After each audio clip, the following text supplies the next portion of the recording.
पहिला इव्हेंट आहे आपला 60 मीटर धावणे. 60 मीटर धावताना आपल्याला क्रीडांगणाची तयारी करायची आहे.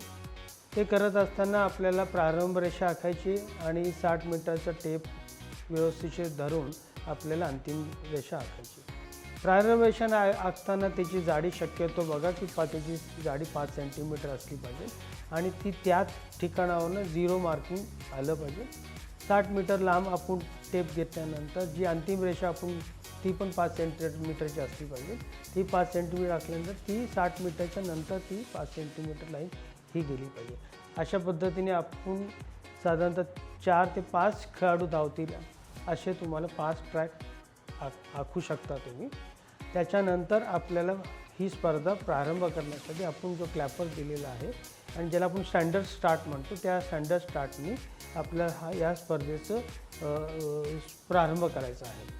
प्रारंभ करत असताना सर्व खेळाडूंना आपल्या आपल्या लेनवर धावण्यासाठी लेनच्या मागे आपल्याला त्यांना उभं करायचं आहे.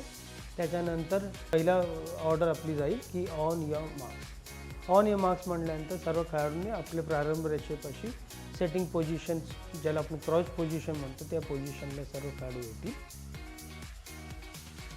त्याच्यानंतर आपल्याला क्लॅपरवर दोन्ही हातांनी सरळ रेषेत वर न्यायचं आहे आणि सेट पोझिशनला आपला क्लॅपर आणून ठेवायचा आहे. एकदा सेट म्हटल्यानंतर सर्व खेळाडूंनी गुडघा वर उचलल्यानंतर आपल्याला क्लॅप वाजवायचा आहे.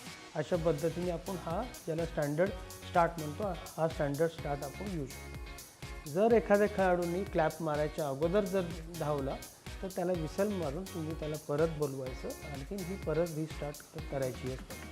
ही झाली प्रारंभ रेषेबद्दलची पूर्ण माहिती. आता आपण अंतिम रेषेकडे वळूया. अंतिम रेषेवरच्या बरोबर सरळ रेषेमध्ये आपला टाईमकीपर जो घड्याळ घेऊन उभा असेल स्टॉपवॉच घेऊन उभा असेल त्यांनी उभं राहायचं ना की त्याला समोरच्या बाजूला उभं राहायचं. त्यांनी बरोबर त्या फिनिशिंग लाईनच्या अलाइनमेंटमध्ये आपल्याला उभं राहायचं आहे. जसं स्पर्धक अंतिम रेषेकडे येत असेल तर त्याचा धड ज्याला आपण म्हणतो की डोकं 2 हात आणि 2 पाय मायनस केल्यानंतर जे शरीर उरतं त्याला आपण धड म्हणतो.